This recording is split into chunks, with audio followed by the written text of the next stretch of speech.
Graça e paz, palavra de Deus para a sua vida. Vamos dar início a mais uma pré-aula da nossa EBD, dando continuidade ao primeiro trimestre de 2024 da lição dos adultos, cujo tema da revista é O Corpo de Cristo, Origem, Natureza e Vocação da Igreja no Mundo. A lição que iremos abordar é a lição de número 5, que tem a sua data para ministração o dia 4 de fevereiro de 2024. O tema da lição, a missão da Igreja de Cristo, texto áureo, e perseveravam na doutrina dos apóstolos e na comunhão e no partir do pão e nas orações. Isso está registrado no livro dos Atos dos Apóstolos, capítulo 2, versículo 42. Verdade prática, como sal fora do saleiro cumpre a sua função de salgar, assim a igreja, quando adora e discipula e testemunha das insondáveis riquezas de Cristo. Leitura bíblica em classe. Marcos, capítulo 16, do versículo 14 ao versículo 20, e Atos dos Apóstolos, capítulo 2, versículo 42 ao versículo 47. Introdução. Nesta lição, vamos estudar a missão da Igreja de Cristo. Veremos que a igreja é chamada para proclamar a poderosa mensagem da cruz. Assim, ela cumpre a sua vocação de eleita quando participa da grande comissão deixada pelo seu fundador, Jesus Cristo. Jesus é o fundador da igreja e ele nos deu uma missão, ele nos deu uma incumbência, ele nos chamou para proclamar a poderosa mensagem da cruz. E quando participamos da grande comissão, quando a igreja participa da grande comissão, ela está cumprindo a sua chamada de eleita. A igreja é o povo eleito de Deus para representá-lo na terra. A igreja é a agência de Deus na terra. E, portanto, quando ela participa da grande comissão que foi deixada pelo Senhor Jesus Cristo, que é o seu fundador, ela então está cumprindo com a sua missão. Como consequência dessa realidade, veremos que a igreja é uma comunidade adoradora de comunhão e, finalmente, é uma comunidade que exerce um grande papel no presente século. Primeiro tópico fala acerca da pregação e instrução. Primeiro subtópico, proclamando as boas novas. A igreja foi fundada por Cristo como uma instituição para abençoar o mundo. A igreja foi fundada para abençoar o mundo. Jesus fundou a igreja. Veja o que ele diz em Mateus capítulo 16, versículo 18. Evangelho segundo escreveu Mateus, capítulo 16, versículo 18. Jesus diz assim: pois também eu te digo que tu és Pedro, e sobre esta pedra edificarei a minha igreja, e as portas do inferno não prevalecerão contra ela. Portanto, observamos dois pontos importantes neste versículo. Primeiro ponto, Jesus está dizendo: edificarei a minha igreja. Edificarei. Jesus está falando algo escatológico, algo no futuro. O que aconteceu no dia de Pentecostes e está registrado em Atos dos Apóstolos capítulo 2. Nas lições anteriores nós vimos que neste dia a igreja, que já estava na mente de Deus antes da fundação do mundo, antes da fundação dos séculos, ela agora vai se tornar algo concreto, vai ser fundada no dia de Pentecostes. E Jesus diz que ele edificaria, e Jesus é o fundador da igreja. Primeira coisa que aprendemos nesse versículo é que ele é o fundador da igreja. Segundo, que a igreja tem dono. Ele disse: a minha igreja. Portanto, a igreja pertence ao Senhor Jesus Cristo. E esta missão, a missão que a igreja tem de abençoar o mundo, ela é exercida por meio da pregação do Evangelho. Não é por meio de filosofia, não é por meio de palavras de autoajuda, não. É por meio da pregação do Evangelho. Veja o que diz 1 Coríntios capítulo 1, versículo 21. Aprove a Deus salvar os crentes pela loucura da pregação. Pela loucura da pregação. Pela loucura do Evangelho. O Evangelho é loucura para aqueles que perecem, mas para nós ele é poder de Deus. Observe que, após ressuscitado, o Senhor Jesus Cristo comissionou os discípulos a pregarem o Evangelho. Jesus, quando ele ressuscita, segundo Lucas, o médico amado, escrevendo o livro dos Atos dos Apóstolos, ele informa que Jesus permaneceu por espaço de 40 dias na terra. E durante este tempo, Jesus ele deu suas últimas instruções aos discípulos, e nessas instruções, Jesus ordenou que eles issem por todo o mundo e pregassem o Evangelho a toda criatura. Esta é a grande comissão. Portanto, meus irmãos, precisamos entender que o papel da igreja é pregar e enviar e ensinar a palavra do Senhor. Pregar e ensinar a palavra do nosso Deus. Jesus foi enviado por Deus. Deus enviou Jesus e Jesus nos enviou. Veja que está escrito no Evangelho segundo escreveu João, capítulo 20, versículo 21. Evangelho segundo escreveu João, capítulo 20, versículo 21. Disse-lhes, pois, Jesus outra vez: Pai seja convosco, assim como o Pai me enviou, também eu vos envio a vós. Portanto, somos enviados para falar, para pregar o Evangelho de Cristo, as boas novas, a palavra de salvação. Somos testemunhas de Jesus. Jesus disse, está escrito em Atos dos Apóstolos, capítulo 1, versículo 8: Mas recebereis a virtude que há de vir sobre vós, e ser-me-eis testemunhas, tanto em Jerusalém, como em toda a Judéia e Samaria, e até os confins da terra. Portanto, nós, os servos do Senhor, temos esta chamada para proclamar as boas novas. Isso é algo muito importante que precisamos entender. Somos chamados para pregar o Evangelho. Veja o que diz Pedro na sua primeira epístola, no capítulo 2, no versículo 9. O apóstolo Pedro diz assim, onde vamos entender o propósito do porquê nós somos geração eleita, o sacerdócio real, a nação santa, o povo adquirido. Veja o que diz: Mas vós sois a geração eleita, o sacerdócio real, a nação santa, o povo adquirido. Olha agora o propósito: para que anuncieis as virtudes daquele que vos chamou das trevas para a sua maravilhosa luz. Portanto, fomos chamados para pregar o Evangelho. E o que é o Evangelho? O Evangelho é falar de Jesus. É oferecer ao mundo a salvação em Cristo Jesus. Por isso que a igreja é a agência de Deus na terra e foi fundada como uma instituição para abençoar o mundo. A revista Missão Integral da Igreja, revista de edições bíblicas, do terceiro trimestre de 2011, ela traz algo interessante na sua lição de número 4, no primeiro subtópico do primeiro tópico. Fala sobre uma responsabilidade que vai além da evangelização. Veja o que diz: Deus criou o homem à sua imagem e semelhança. Isso está escrito em Gênesis capítulo 1, versículo 26, onde a Trindade se reúne, o Pai, o Filho e o Espírito Santo, e está registrado em Gênesis: façamos o homem à nossa imagem, conforme a nossa semelhança. Este, porém, pecou e afastou-se de Deus. O homem peca e se afasta de Deus, porque o pecado ele faz com que o homem se separe de Deus.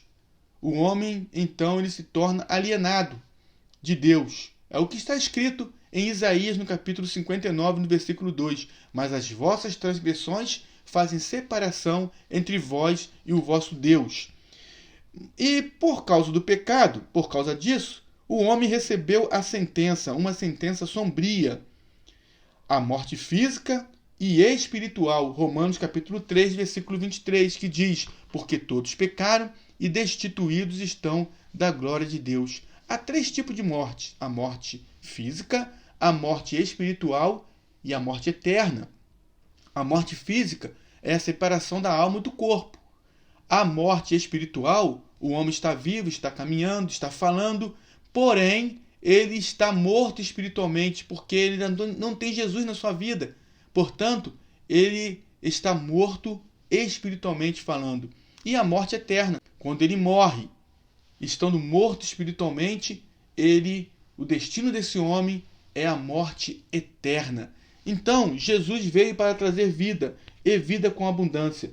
A solução divina para tal castigo foi o sacrifício vicário de Cristo. Em João 3,16, todos nós conhecemos, Deus amou o mundo de tal maneira que deu o seu Filho unigênito para que todo aquele que nele crê não pereça, mas tenha a vida eterna. Em Romanos capítulo 5, no versículo 8, diz que Deus prova o seu amor para conosco em que Cristo morreu por nós, sendo nós ainda pecadores. A morte vicária. Ele morreu em nosso lugar. Jesus tomou, pois, a sentença que era nossa e levou-a sobre si. Isaías capítulo 53, versículo 4 a 6. Esta verdade narrada nos evangelhos, veja bem, deve ser proclamada pela igreja a todo o mundo, a tempo e fora de tempo. Observe o que o comentarista está dizendo.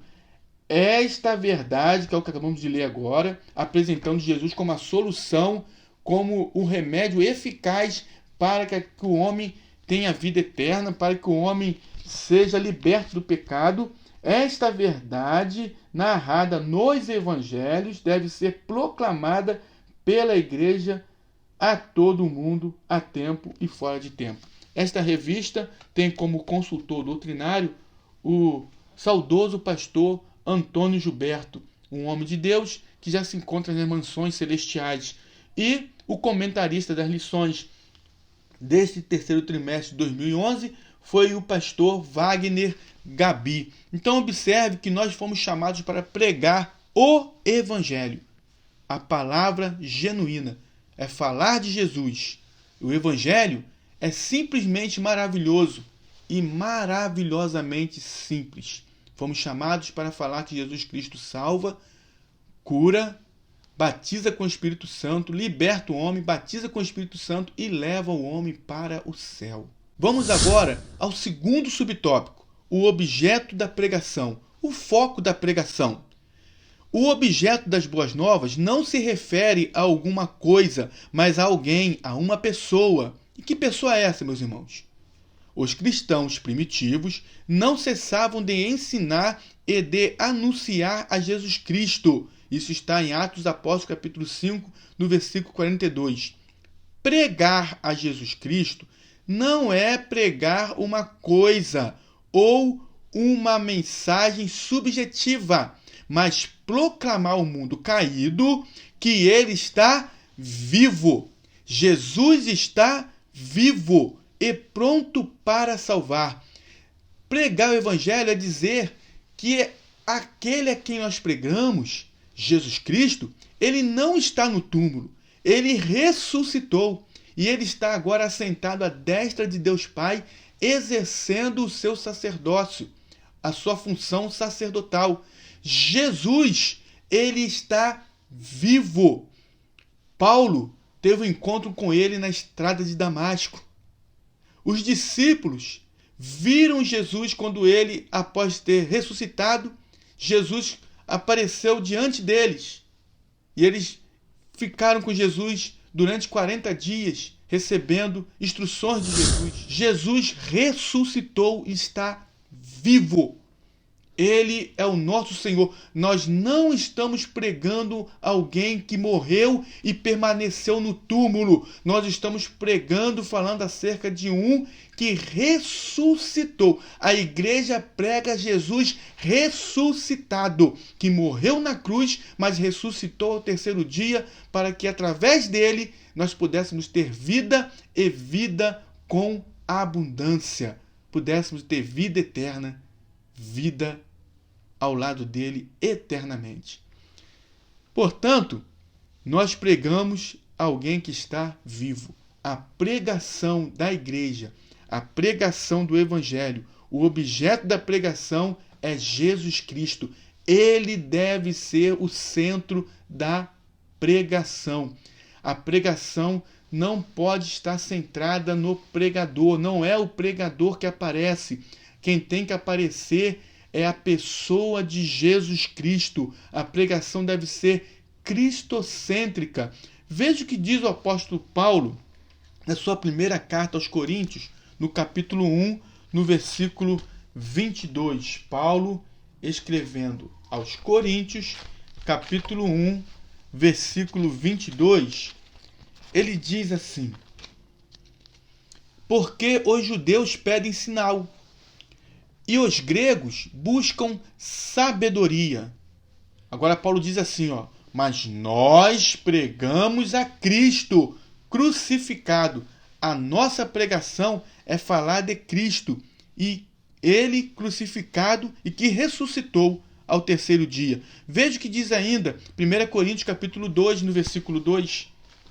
Paulo diz assim: porque nada me propus saber entre vós senão a Jesus Cristo e este crucificado.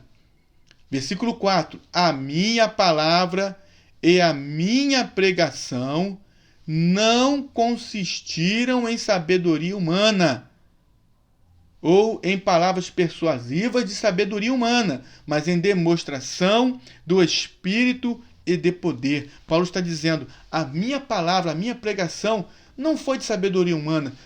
Eu não preguei falando acerca de filosofia, palavras de autoajuda, não. Preguei a Jesus. Vamos ao terceiro subtópico, discipulando os convertidos. Pregar e proclamar é levar a palavra de Deus aos que estão do lado de fora da igreja, enquanto que discipular é instruir os que estão do lado de dentro. Observe que nós precisamos ter esse cuidado de ensinar a palavra, discipular aqueles que aceitam Jesus como Senhor. Pregamos a palavra, alcançamos o objetivo que é ganhar almas para o reino, com a ajuda do Espírito Santo, que sem ele não seríamos nada, porque ele não é o pregador, não é a oratória do pregador, mas sim é o Espírito Santo que convence o homem do pecado, da justiça e do juízo. Uma vez o homem tendo aceitado a Cristo como Senhor, precisamos agora instruí-lo, ensiná-lo para que ele possa conhecer acerca das maravilhas que a palavra de Deus nos traz, a conhecer acerca de Jesus Cristo na sua profundidade. E discipular, então, é ensinar, instruir os que estão do lado de dentro. A igreja não é formada apenas por crentes, a igreja é formada por discípulos. E o que é um discípulo? Discípulo é alguém que é capaz de reproduzir e passar para outrem o que aprendeu e vive por meio de Cristo Jesus. Discípulo é aquele que transmite a palavra.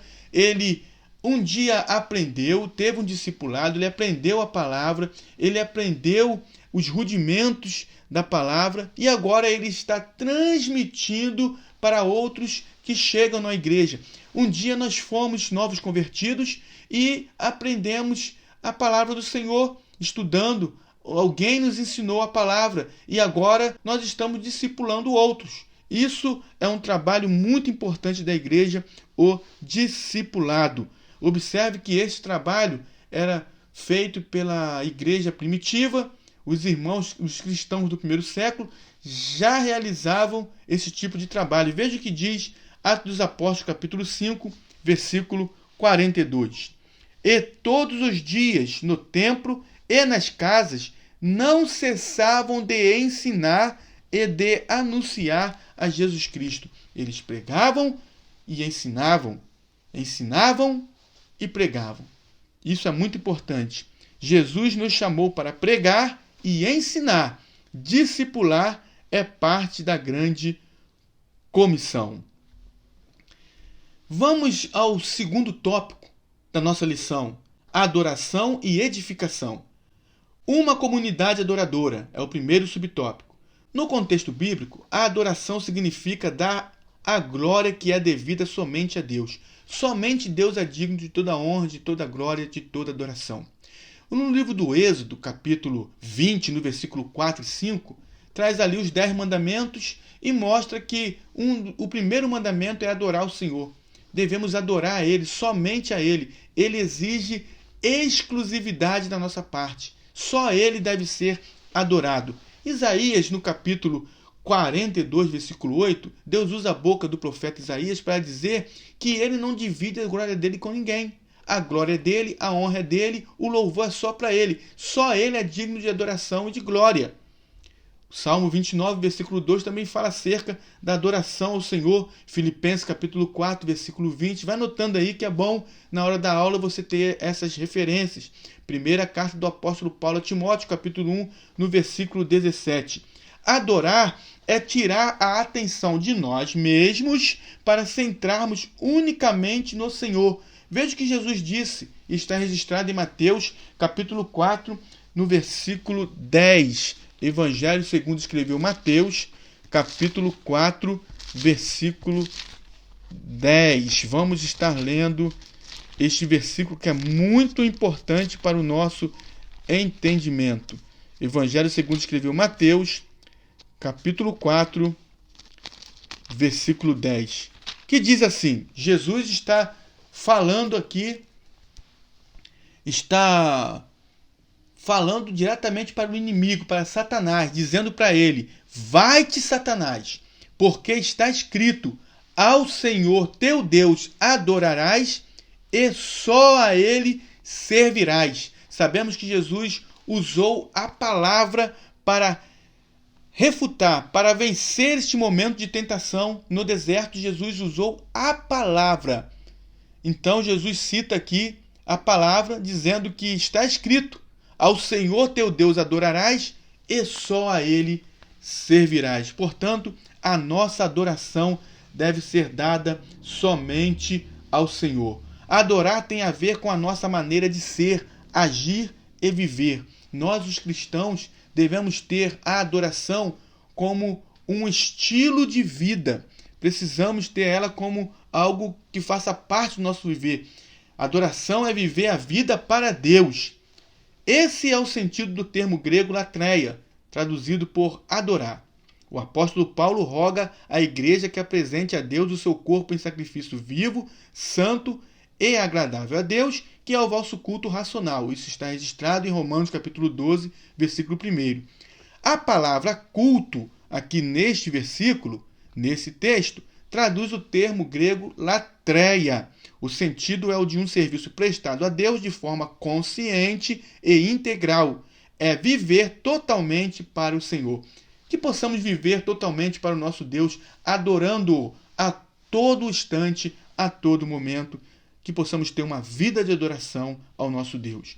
Segundo subtópico, uma comunidade edificadora. A igreja é uma comunidade proclamadora, adoradora e edificadora. Essa palavra edificar, ela é tanto usada na Bíblia, tanto de forma literal, como de forma metafórica, ou seja, de forma figurada. De forma literal, Jesus usou essa palavra. Está em Mateus capítulo 7, no versículo 24, quando Jesus faz a comparação entre o homem prudente e o imprudente, onde ele diz que o homem prudente, ele edifica a sua casa sobre a rocha. Aqui ele está usando de forma literal. Ele edifica a sua casa sobre a rocha. E o homem imprudente edifica a sua casa sobre a areia. E se formos aplicar esse versículo, nós podemos aplicar que esta pedra onde o homem prudente edifica a sua casa é o próprio Senhor Jesus Cristo. Agora, observe que aqui está de forma literal, edificar. Agora, nós temos também a forma metafórica, que quer dizer crescimento espiritual, o edificar como crescimento espiritual. E Paulo, ele diz que Deus pôs na igreja os apóstolos, os profetas, os evangelistas, os pastores e mestres para a edificação do corpo de Cristo, para o crescimento espiritual do corpo de Cristo.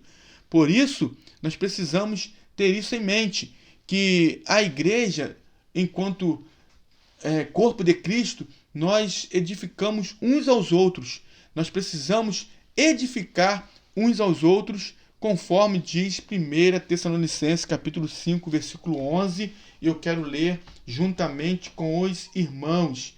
1 Tessalonicenses capítulo 5, versículo 11, que diz assim: pelo que exortai-vos uns aos outros e edificai-vos uns aos outros, como também o fazeis. Podemos sim viver em união no corpo de Cristo, edificando uns aos outros. Por quê? Porque a igreja é uma comunidade edificadora. Vamos ao terceiro tópico desta lição. O terceiro tópico fala sobre comunhão e socialização.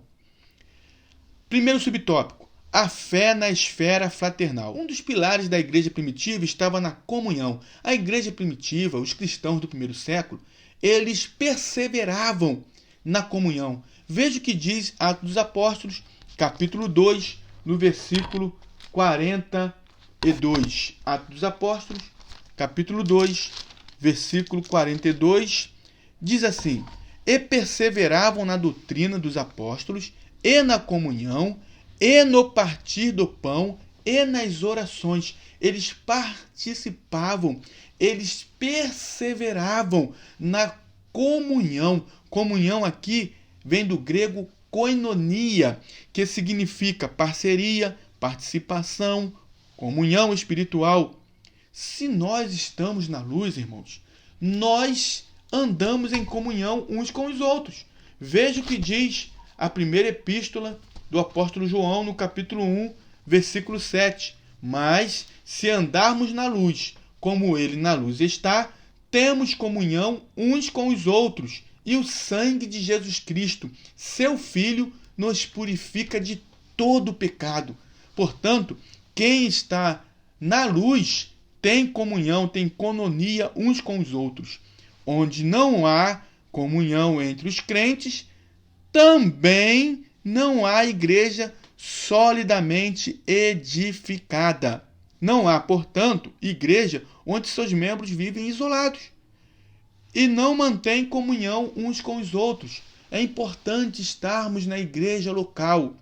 Nós somos igreja, sim, somos pedras vivas desse edifício chamado igreja, no edifício espiritual.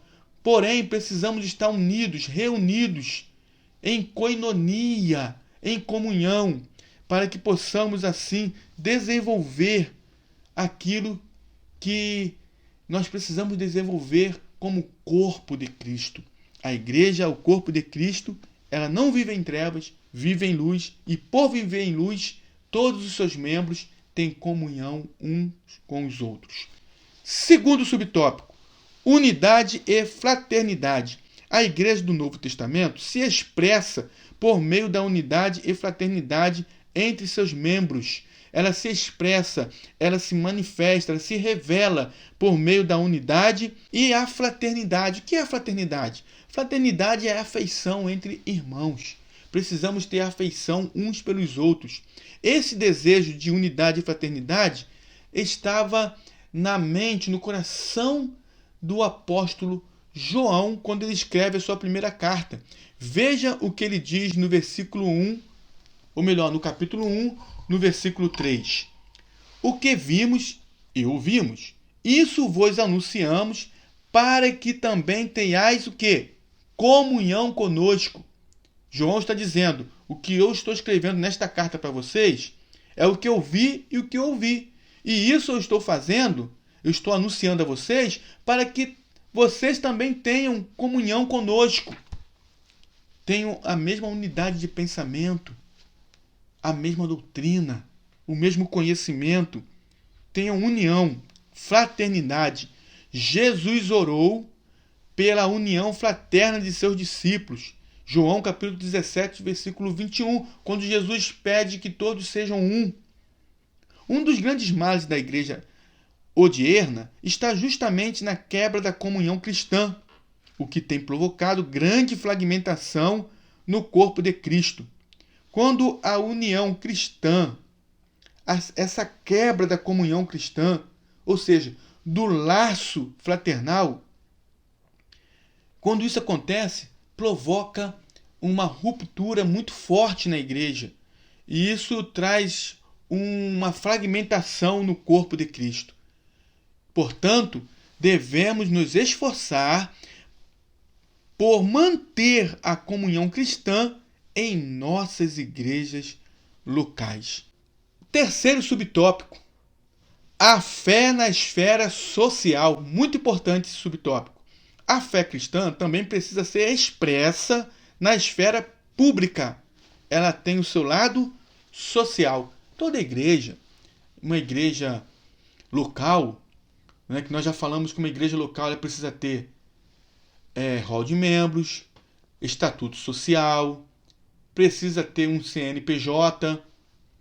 Uma igreja local bem organizada, ela também tem um departamento de ação social, onde nesse departamento os membros da igreja, eles contribuem com cesta básica, com alimentos não perecíveis, para que pessoas que estejam passando por necessidade sejam assistidas. A igreja do Congrego tem um trabalho muito importante de ação social. E ali é feito esse trabalho que atende tanto irmãos da igreja que estão muitas vezes passando por um momento de dificuldade, quanto também pessoas que não pertencem ao rol da igreja, mas precisam de uma assistência. Então nós chegamos falando de Jesus, mas também dando uma assistência no lado social. Isso se chama a missão integral da igreja. A igreja deve fazer uma missão integral. É espírito, alma e corpo. Então observe que o modelo de igreja que precisa ser feito é esse. Que modelo de igreja somos quando poucos têm muito e muitos têm tão pouco? O apóstolo Tiago exorta a igreja para atentar para este fato. Tiago, capítulo 2, versículo 15 e 16, diz assim. Tiago, capítulo 2, versículo 15 e 16. E, se o irmão ou a irmã estiverem nus e tiverem falta de mantimento cotidiano, e algum de vós lhes disser, ide em paz, aguentai-vos e fartai-vos, e lhes não derdes as coisas necessárias para o corpo, que proveito virá daí? É a pergunta feita. O apóstolo Tiago está escrevendo essa epístola geral e está colocando isso. Que proveito virá daí? A pessoa está passando por um momento de dificuldade, um momento de adversidade, e ela precisa, sim, de uma palavra de ânimo, de uma palavra de, se a pessoa ainda não for cristã, uma palavra de libertação, uma palavra de vitória, mas também a pessoa ficará muito feliz se ao chegarmos ali, falarmos de Jesus, também podermos levar uma cesta básica para que ela possa se alimentar, ela e a sua família. Isso é ação social, é a fé na esfera social. Observe que não podemos confundir isso como que isso fosse um motivo para sermos salvos. Não. Observe o que o apóstolo Tiago diz aqui, no versículo 26 também do capítulo 2. Porque assim como o corpo sem o espírito está morto, assim também a fé sem obras é morta. A fé sem obra é morta. É bom explicarmos isso aqui para enfatizarmos bem que não é pelas obras que somos salvos. Observe o que diz Efésios, Paulo escrevendo aos Efésios, capítulo 2, no versículo 8. Pela graça sois salvos, por meio da fé, isso não vem de vós, é dom de Deus, não vem das obras, para que ninguém se glorie. Agora o versículo 10 diz assim, porque somos feitura sua, criados em Cristo Jesus, para as boas obras, as quais Deus preparou para que andássemos nelas. Observe o que Paulo diz. Porque pela graça, ou seja, pelo favor imerecido de Deus, sois salvos. E por meio da fé. A fé em quem? Em Cristo Jesus. Precisamos ter fé em Cristo, na obra redentora de Cristo. Em Cristo Jesus. E isso não vem de vós. Não é mérito nosso. Isso é dom de Deus, é presente de Deus. Aí diz aqui no versículo 9: não vem das obras para que ninguém se glorie. O versículo 10 agora completa dizendo: porque somos feitura sua, criados em Cristo Jesus para as boas obras, as quais Deus preparou para que andássemos nelas. Resumindo, não fazemos boas obras para sermos salvos. Somos salvos, por isso fazemos boas obras. Não fazemos para ser, somos, por isso fazemos. Amém? Que Deus abençoe a sua vida, Deus abençoe a sua família e em breve estaremos novamente juntos, se assim Deus permitir, para estarmos estudando a 6ª lição, que tem como título Igreja, Organismo e Organização. Não esqueça de se inscrever em nosso canal, de dar o seu like, de ativar o sininho em todas as notificações. Toda vez que você dá o seu like, que você aperta ali o joinha, você está ajudando esse trabalho, fazendo com que a palavra de Deus chegue em lugares onde não podemos estar fisicamente. Deus abençoe a sua vida, Deus abençoe a sua família.